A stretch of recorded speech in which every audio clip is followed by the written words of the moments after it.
Next, we're introducing Doris from the Columbia University School of Social Work. She is a graduate student with us here interning under the supervision of Jennice Wong, one of our psychotherapists. Thank you so much, Joanne, for that introduction.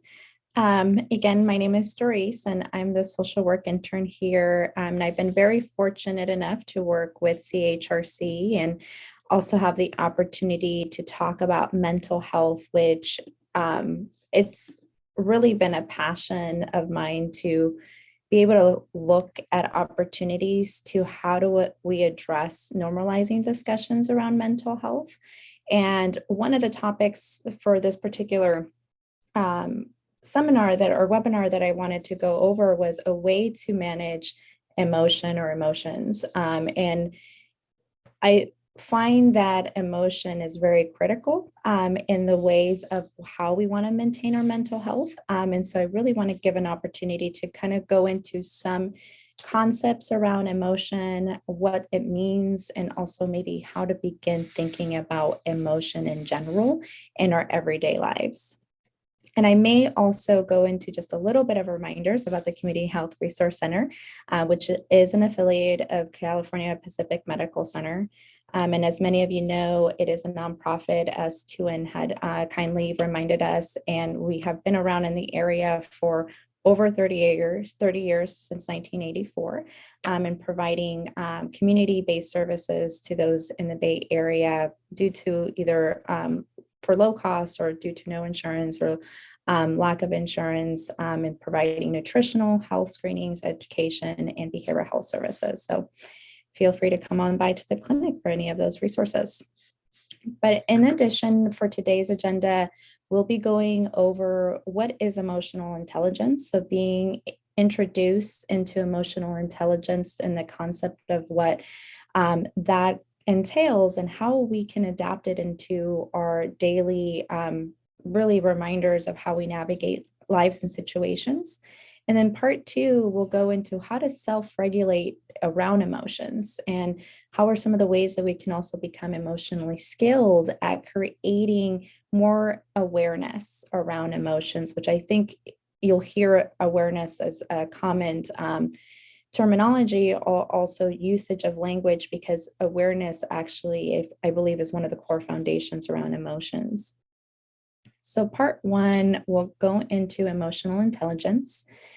And emotional intelligence, when I first came across this concept, it was hard to believe that there's an intelligent pathway for emotions, but there are ways that we can develop identities or the step to identify and manage our emotions in a way to also then view how others are dealing with emotion as well, and being intuitive in that exchange. So a way to do that is increasing our self-awareness to recognize emotional stress that can range from sadness to anger, but also in turn, it can be from happy to overzealous for things that are happening in our lives. Another way to do that is being able to identify and understand one's feelings and also naming those feelings, which is very important. And we will go more into how that process of naming or expressing emotions can be very critical to our understanding of emotions. So I did want to also start off with a video, a short, quick 5-minute video that kind of highlights emotional intelligence, I think, in a very good way that doesn't go into too many concepts. And then we'll go into kind of what are the 5 core components of emotional intelligence.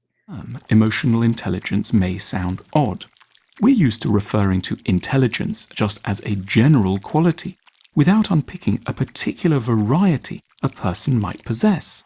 And therefore, we don't tend to highlight the value of a distinctive sort of intelligence which currently does not enjoy the prestige it should. Every sort of intelligence signals an ability to navigate well around a particular set of challenges: mathematical, linguistic, technical, commercial. When we say that someone is clever, but add that they've made a mess of their personal lives, or that they've acquired a fortune but are restless and sad, or that they are powerful but intolerant and unimaginative, we're pointing to a deficit in what deserves to be called emotional intelligence. In social life, we can feel the presence of emotional intelligence in a sensitivity to the moods of others, and in a readiness to grasp the surprising things that may be going on for other people beneath the surface.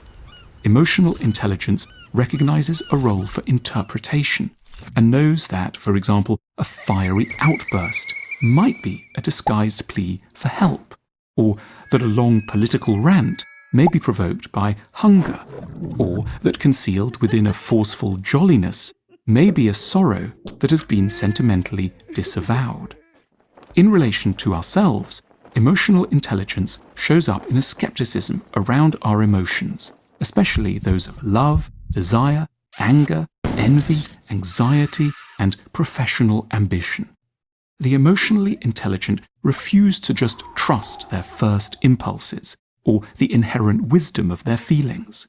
They know that hatred may mask love, that anger may be a cover for sadness, and that we are prone to huge and costly inaccuracies around whom we desire and what we really want.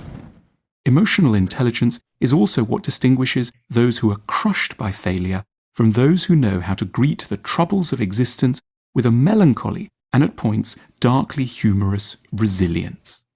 The emotionally intelligent appreciate the role of well-handled pessimism within the overall economy of a good life. Emotional intelligence isn't an inborn talent. It's always the result of education, specifically education in how to interpret ourselves, in where our emotions arise from, in how our childhoods influence us, and in how we might best navigate our fears and our wishes. In the ideal society, it would be routine to be taught emotional intelligence from the youngest age, before we'd had the opportunity to make too many mistakes. It's because we have, until now, not taken emotional education seriously enough that our species has grown ever more technically adept while retaining the level of wisdom of our earliest days, with catastrophic results. We are now evolved monkeys with nuclear weapons. It appears that the fate of civilization depends on our capacity to master the mechanisms of emotional education before it's too late. And emotional education means something far beyond just normal education as we've conceived of it to date. Though it should ideally include courses in every year of school or college, emotional education is more than something that should just take place in classrooms at the hands of teachers and come to a halt around the age of 21. The central vehicle for the transfer of emotional intelligence is culture, from its highest to its most popular level. Culture is the field that can ritualize and consistently promote the absorption of emotional intelligence. The lessons might be embedded in a tragedy or a TV series, a pop song or a novel, a work of architecture or a YouTube film. We can envisage the entire apparatus of culture as a subtle mechanism designed to point us towards greater emotional intelligence. We will never progress as a species and will indeed grow into ever greater technologically armed menaces to ourselves until we've accepted the challenges and opportunities of properly educating ourselves in emotional intelligence. Our technical intelligence is great, of course. It's led us to tame nature and conquer this planet. But a wiser, saner future for the human race must depend on a capacity to master and then seductively teach one another the rudiments of emotional intelligence, while there is still time. But let me go ahead and go back to the presentation, and hopefully everyone can see that. But that video really highlighted a couple of things that we're not necessarily going to be able to highlight in this session that we have today, but it will talk about how to develop emotional skills around becoming more emotionally intelligent and what that may look like for some of us in our day-to-day and our actions. One of the things, again, kind of just emphasizing from this slide, how can we begin to identify our own emotions as well as the emotion of others? And again, recognizing the ability for us to be self-aware of the emotional stress that we may experience, and then understanding and naming those emotions as they happened. One example that I would like to also highlight, which I know follows shortly after this video, and many of you have actually maybe seen Seinfeld or been a Seinfeld fan, but interesting enough, in this example, George comes across at a crossroads of a situation that he's been dealing with, and he really feels that every instinct he has been wrong. And so, kind of quoting something that he said here is, every instinct you have is wrong, then the opposite would have to be right, right? So I want to just take a moment to really quickly look at George's example and see if any of you may be able to, in a way, maybe identify what may be happening for George, but is going unaddressed, at least in the emotional capacity.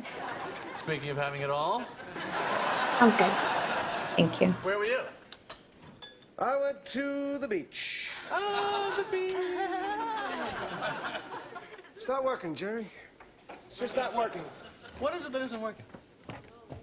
Why did it all turn out like this for me? I had so much promise. I was personable. I was bright. Oh, maybe not academically speaking, but I was perceptive. I always know when someone's uncomfortable at a party. Got knocking over there? It all became very clear to me sitting out there today that every decision I've ever made in my entire life has been wrong. My life is the complete opposite of everything I want it to be. Every instinct I have in every aspect of life, be it something to wear, something to eat, it's all been wrong. Everyone. Tuna on toast, coleslaw, cup of coffee. Yeah. No, wait a minute. I always have tuna on toast. Nothing's ever worked out for me with tuna on toast. I want the complete opposite of tuna on toast. Chicken salad on rye. Untoasted, with a side of potato salad, and a cup of tea. Well, there's no telling what can happen from this. You know, chicken salad's not the opposite of tuna. Salmon's the opposite of tuna, because salmon swim against the current, and the tuna swim with it. Good for the tuna. George, you know that woman just looked at you. So what? What am I supposed to do? Go talk to her. Elaine, bald men with no jobs and no money who live with their parents don't approach strange women. Well, here's your chance to try the opposite. Instead of tuna salad and being intimidated by women, chicken salad and going right up to them. Yeah, I should do the opposite. I should. If every instinct you have is wrong, then the opposite would have to be right. Yes. I will do the opposite. I used to sit here and do nothing and regret it for the rest of the day. So now I will do the opposite, and I will do something.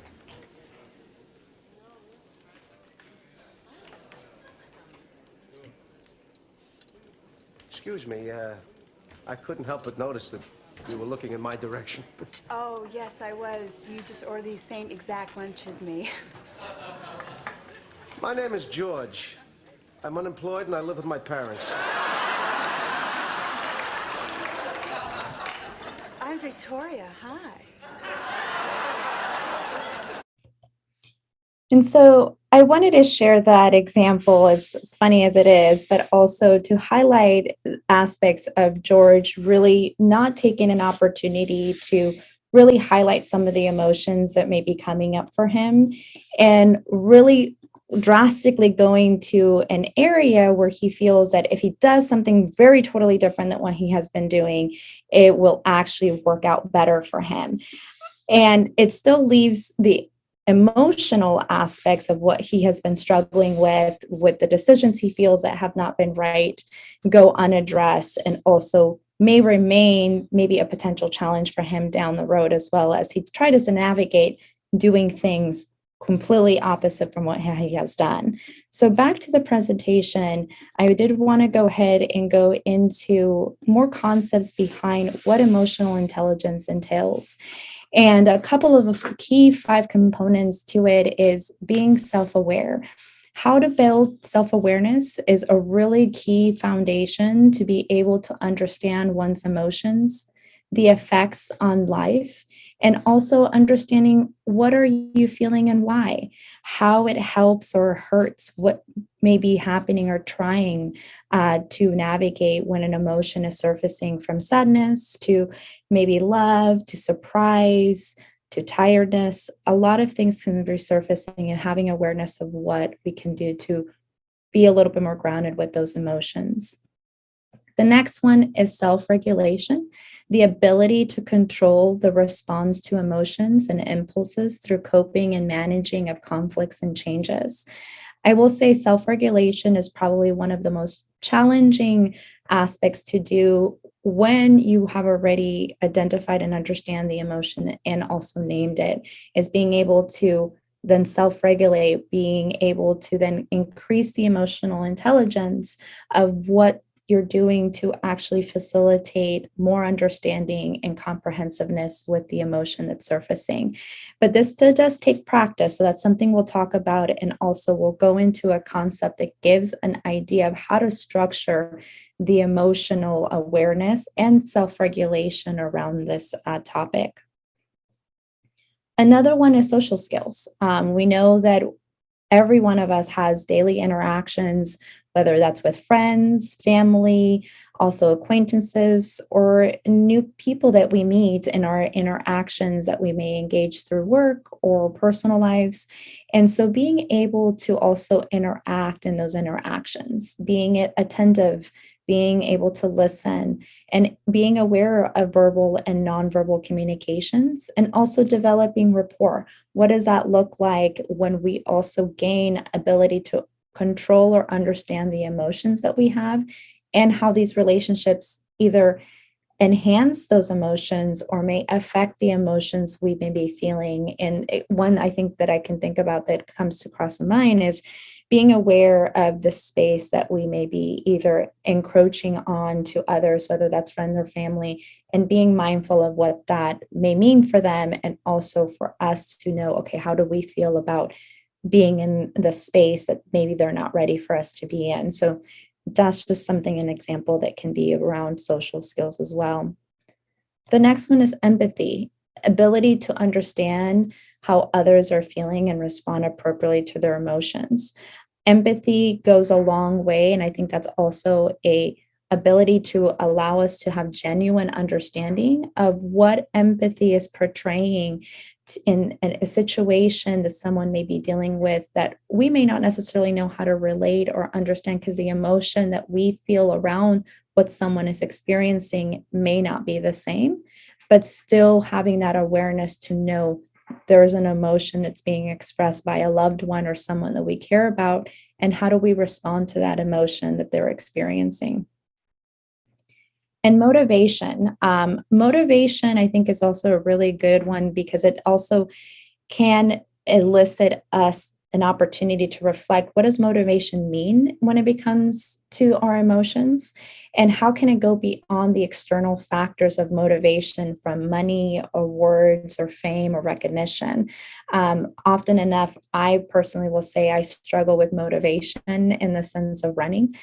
For me, running is kind of a very pain point for me, but I know that it brings me actually energy once I get to my run and complete it. But do I have the motivation to get to run? And that's something that I have to evaluate for myself when I'm not feeling motivated to run. What am I feeling? Am I feeling tired? Am I feeling just depleted? Am I feeling overwhelmed? And that can be a source for me to identify what is the motivation that running gives me, and what can I do to then create that emotion of more encouragement for myself to move with that particular goal in mind. A couple of fun facts around emotional intelligence. I don't know if many of you know, emotional intelligence was actually a framework first introduced in the early 1900s by Peter Solvay and John Mayer. And additionally, Daniel Goleman contributed further to the psychological theory on emotional intelligence. He wrote a book in 1995 called Emotional Intelligence, Why It Can Matter More Than IQ. And he also introduced the 5 components of emotional intelligence that we just reviewed. Additionally, we're going to introduce a theory from Mark Brackett. Mark Brackett is the founder of Yale Center for Emotional Intelligence, and he refers to emotional skills as essential to understanding emotion and learning to regulate them in a positive and healthy way. So part 2 of emotional skills and self-regulate. This is an opportunity where we go into more of concepts that actually dive deeper into how can we or each of us develop more emotional skills, and also kind of indicate that as part of our toolbox to be more aware with our emotions and the emotions of others, but then also learning how to regulate those emotions as they surface. So just a quick recap, practicing emotional skills, which I cannot emphasize practicing enough when it comes to self-awareness, self-regulation, social skills, empathy, and motivation. Often enough, one of the, I think, common emotions that we all may experience is anger, and being able to understand anger and where it surfaces. And I actually wanted to highlight a video on anger, in particularly because it does talk about some techniques to integrate, which is something that we will highlight in this presentation, but I will also be providing resources on how to cope or create more mindful awareness around emotions, in particular towards anger. But I want to present this video because I do think it actually has really good representation on the emotion skills and ways to develop self-regulation. How many of you have Sounds ever good. said Sorry, or I done must have not known something you were out of ready anger yet. that you Oh, no. later regretted? Thank you. Anger can either be constructive or destructive. A lot of us do unhealthy things with our anger. We get hijacked by our anger and end up erupting. Like when you stub your toe and suddenly you're cursing at the stupid coffee table. When we let anger drive the car, we can become aggressive, name-calling, blaming, or even violent. In essence, it's like you've put your 4-year-old self in the driver's seat. Dangerous. So how do we get the adult back in the driver's seat? How do we support the wise prefrontal cortex in reclaiming the steering wheel, but still allow anger to sit safely inside the car? Well, this is where mindfulness comes in. And to quote mindfulness expert Dr. Shauna Shapiro, mindfulness is paying attention with kindness and curiosity. Research has shown that mindfulness practices support the growth of the regulatory fibers from the prefrontal cortex to the lower regions of our brain, helping our wiser brain to come back online when anger is present. And the following mindfulness tools are key to growing a healthy relationship with anger. Breathe. Let's all take a deep breath right now. Taking deep breaths engages the parasympathetic nervous system and sends signals to our body that soothe the threat response, putting us back into a more relaxed state. So when you notice some tension or anger in your body, first practice slowing things down by taking deep breaths. Name it.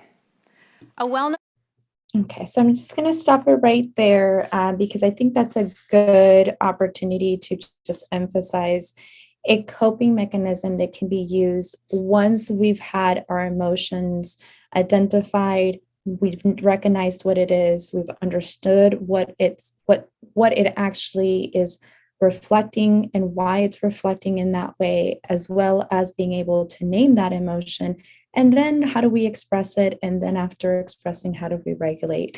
And mindfulness is a technique that is used in many areas, I think, in our lives, but it can also be used to navigate emotions. But I do want to just highlight a couple of areas where how do we begin the opportunity to start the skills of developing emotional awareness, as well as emotional intelligence, and increasing our performance in that way. Okay, so Bracker's ruler, I'm not sure if anybody has been exposed to this concept of ruler, but it's an evidence-based approach to social and emotional learning. And sometimes We may need to unlearn some things that we already have learned that are not necessarily helping us and relearn or learn new concepts. And in this case, this is something I would like to encourage or open us to be open to. The acronym stands for Recognize, Understand, Label, Express, and Regulate. And it's primarily used in education. Currently, it is a way to enhance students to learn, teachers to lead, families to parent, and leaders to lead. Essentially, Bracker's ruler studies the role of emotions and emotional intelligence in learning, decision-making, relationship quality, and mental health, and the influences of emotional intelligence, training in children and adults' effectiveness to health, creativity, and both school and workplace climate. So the first R in ruler is recognize. The first step, again, I cannot emphasize this enough, is having the awareness to acknowledge the feelings that we are experiencing. Using a technique as noted as the mood meter, are we happy to, are we angry? And asking ourselves simple questions is, how much energy does this emotion have? How pleasant is this emotion? And that'll give us an opportunity to not feel so discomfort in the process of being more aware of the emotions we are experiencing. I think often enough, even for me personally, I tend to dismiss an emotion of isolation or my emotion of loneliness. And for me, it's easier to ignore it versus to recognize it. So being aware of how to recognize our emotions is a key step to then understanding it. So once we've recognized it, then we can move into understanding that emotion. Once that feeling has been recognized, then we can start making sense of it. Why am I feeling this way? What just happened? What has happened before this place or with this person that it might be connected to? So being a little bit more intuitive with the emotion to recognize it allows us a greater opportunity to then engage in the understanding of what is that emotion being elicited from, or what maybe triggered it or brought on that emotion. And then it helps us to understand it more to then be able to label that emotion and describe it in ways that maybe go beyond the common terms that we use, from bad to sad to good or happy, and maybe being able to use and expand our vocabulary on emotions. And maybe it's more hurt. It's not just sad, but it's more hurt. And as Bracker suggests, once you name it, you can tame it. So being able to also recognize, understand, and label the emotions that we may be experiencing, it gives us a greater opportunity to then express our emotions. Once we, again, have been able to manage the first initial steps of navigating emotions, then we can learn to practice expressing those emotions and feelings. And emotion and feelings, when I use those terms, it can also be kind of interchangeably very in the sense of how they're defined. But emotion is more of the actual act of a feeling, and the feeling is more symptomatic in a sense. And so one of the ways that we can think about expressing our emotions is, instead of lashing out and expressing them all at once, can we pause and slow it down for ourselves to recognize, understand, and know the emotion that's occurring within us, to express it maybe more mindfully with those that we love or even with ourselves, and then navigating the emotions to help to know when and how to express the emotions. Because emotions, they resurface throughout our days and unexpected times. And one example that I can throw out is, I was actually wanting to send a quick message to a friend who I was wanting to celebrate or recognize our 5-year friendship. And as I was writing that message, I found myself finding to be very emotional at the time of me writing that message. But when I reflected on why I was feeling sad, and why I was crying, and understanding, why is this happening? Is it related to what I wanted to express? And I recognized it wasn't that it was related to the message. It was related to other things in my life that were happening. And unfortunately, maybe that moment of wanting to share something positive with a friend, it was bringing up something that was not even related to that, but something that I was actually experiencing. And for me, it was a way to express that emotion in myself, and being able, it's okay that I'm feeling sad, even though I'm wanting to share something positive with someone else. So emotions, again, can be very confusing and also surprising to many of us, because it may not always relate to the circumstances in which it may present itself. And the last one for ruler is regulate.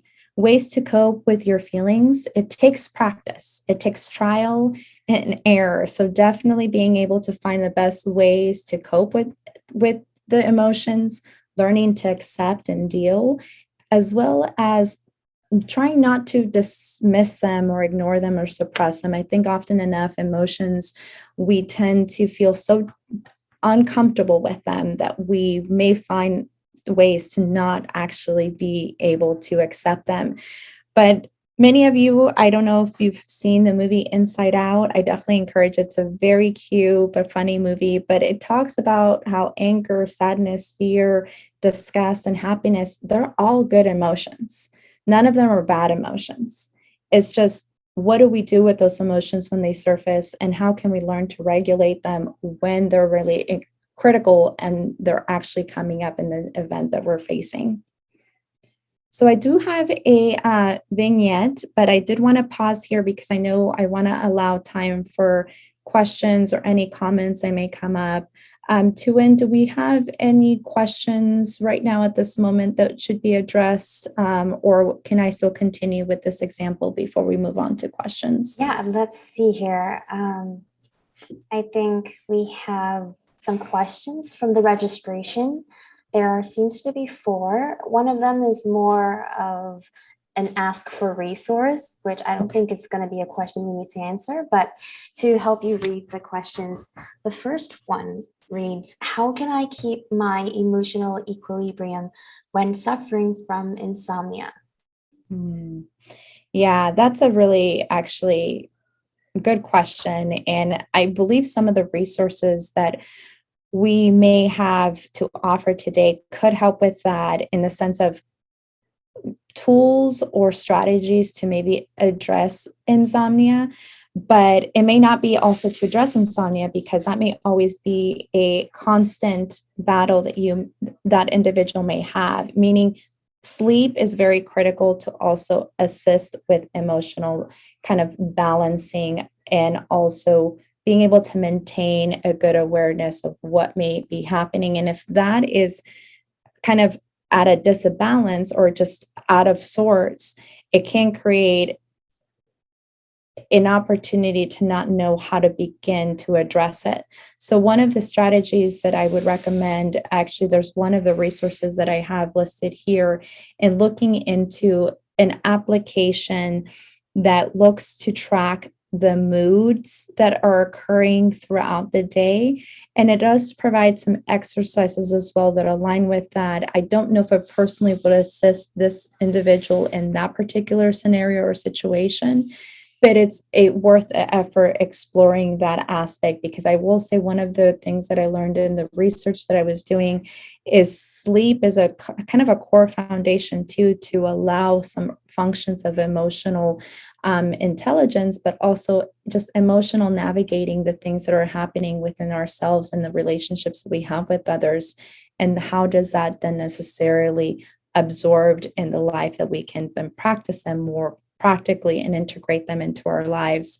So I will share that more specifically, maybe highlight it if we have the information, then we can emphasize that tool at the end as well. Great, thank you. Our next question is from a parent. What can a parent do to help their young adult children who have become anxious and depressed due to the pandemic? Yeah, thank you for that question, because that is unfortunately one of the effects that we have been seeing in younger adults as well as adolescents. I think it has just impacted with the entire pandemic being not socially integrated in ways that I think we weren't impacting or looking to face. But one of the ways I think to begin to address it is, I cannot also emphasize this enough. And I know that I'm again phrasing things as emphasis, but counseling or being able to talk to someone is another source of powerful tool to begin addressing the anxiousness or depressiveness that may be happening for younger adults and children. It's one way to find someone that can match the needs of the child as what may be happening. And then if that is something that maybe they're hesitant to, because I know speaking with someone, whether that's a therapist or a counselor or a psychologist, another way could be just trying strategies of which I have some resources lined up as well too, is could it be just beginning meditating or being able to find new activities to do, whether that's drawing or coloring. And that may not seem as a way to address the anxiety or depression in the moment, but it can give more awareness to what is happening and how they can shift the anxiety and depression in different forms of actually releasing that emotion in a new form. So that's something that I can recommend, but I'll also see if some of the resources that we share today will be helpful. Great. Our next question is also from the registration. This person wants to know how to build more patience. That's a very good question. And I chuckle a little bit because I think patience is a very, very hard trait or characteristic that we may not always find ourselves in, because we are also in a very fast-paced environment from time to time, and almost seems like we have to get from point A to point B as quick as possible. So one of the mechanisms that can help to create patience is really finding small windows of opportunities to slow it down. And that is a change in itself. And again, change can be very discomforting, and it can also be unfamiliar. So we may be resistant to the even small incremental changes. But even if you take an opportunity to give yourself, can I give myself a minute to see what is happening right now, or what is the emotion that I'm feeling? Over time, then you can increase that time that you're allowing yourself to give more of your own space as well as your own time for things that you want to address, whether that's related to emotions or to other areas in life. And hopefully then that can build more tolerance for patience, and also then allow the opportunity for there to be more room for the individual or for ourselves to give more time back to address the things that I think are closer to us, and then be able to address the things that are happening around us. Hopefully that helps, but I know that patience, I will say, is one of the most challenging aspects, because of the way that I think society has indicated that we must be expediting through the next thing and move on to the next as quickly as possible. But finding incremental ways to give time back, it can create a moment of patience and building more tolerance for it. That was our last question from Q&A. If anyone else has questions to add, feel free to type them into the chat or the Q&A, or you can also raise your hand and we'll unmute you. We have about 9 minutes left, so I think if anyone's typing their question right now, we can wait for them. And Doris, I think let's go ahead with your vignette.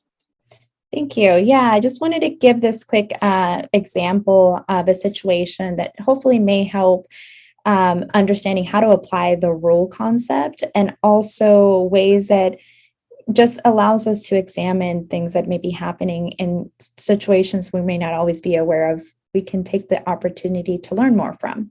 So the example I have here, oh, it's not clicking. There it goes.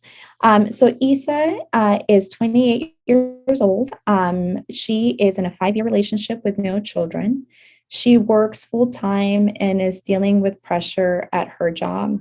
Her boyfriend, Lawrence, has been unemployed for the past 2 years. So Isa has expressed being dissatisfied and hopeless with the direction of her relationship.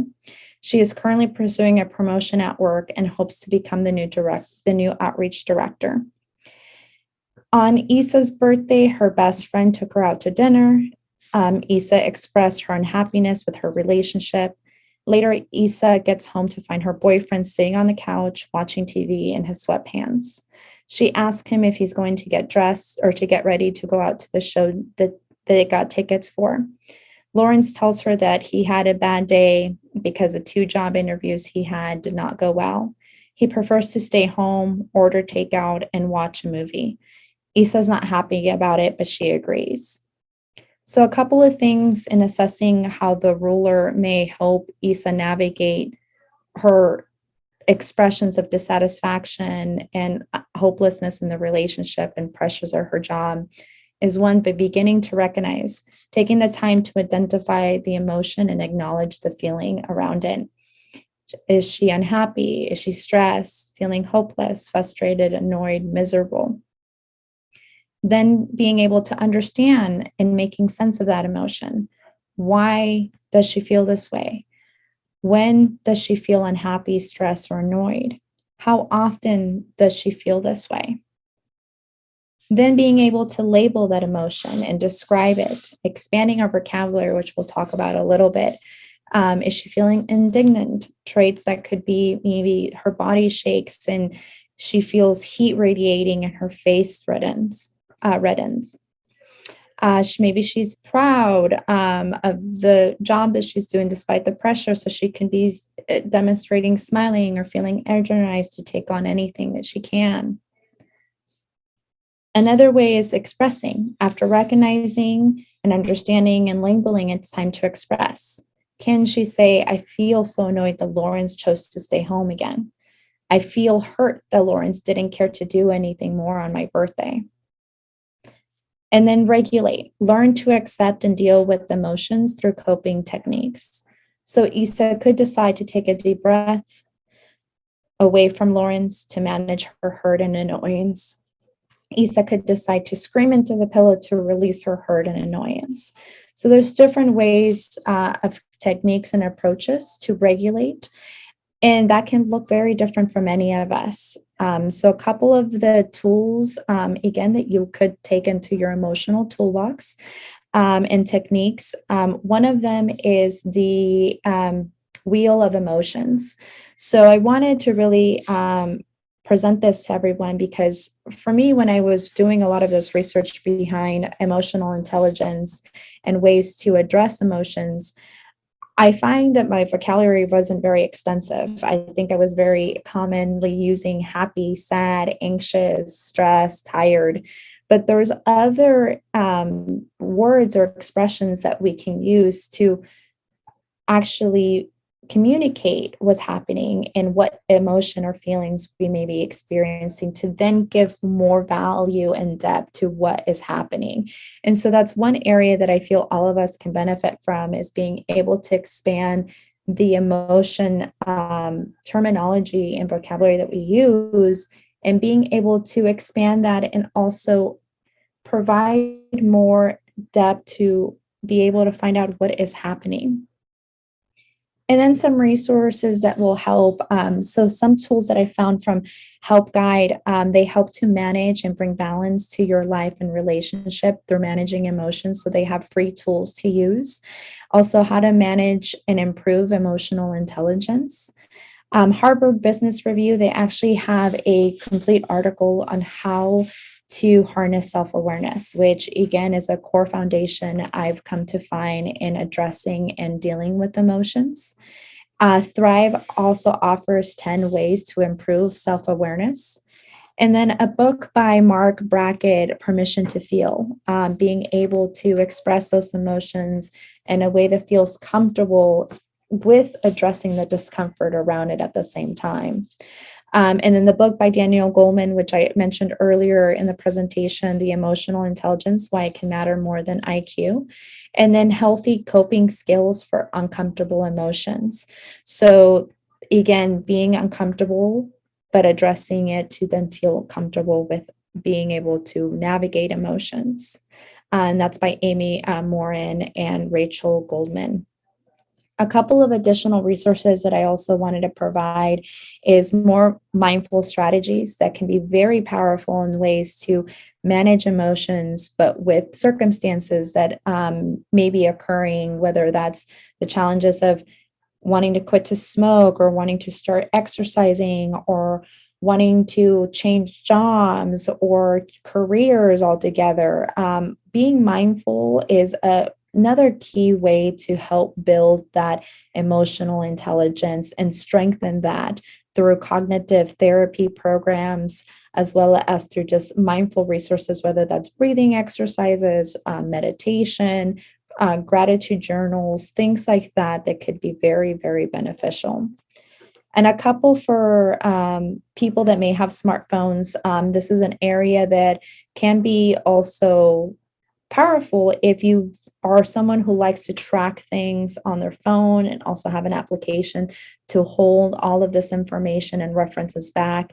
MoodFit is actually a very helpful tool to track emotions and moods, and they offer a free year kind of features of applications of what they enhance as a way to improve mood awareness and also navigating moods that are coming up for the emotions that one may be experiencing.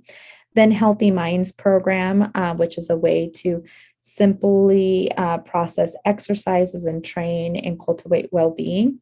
Then you have Calm Health, which also goes through different steps of addressing anxiety, sleep, as well as components of depression. Insight Timer and UCLA Mindful, they have very helpful resources that are free. And then I did have an extensive article with different tools and apps for adults and children that can be very helpful as, you know, both of all of us, whether regardless of age or navigating emotions, it's a good way to balance it out and know that this is an ongoing work. And also it's all about practice. So if one thing didn't work, then the next thing may be another opportunity to try and see how that feels and if it feels more comfortable and actually more practical. I just wanted to take it over to you if there's any questions remaining. I really appreciate the time that you took with this presentation. And, you know, we don't get a lot of videos in our presentations. I appreciate the sort of shout out to these other outlets for wellness or mindfulness resources online. Doris, is there anything else that you'd like to leave everyone with?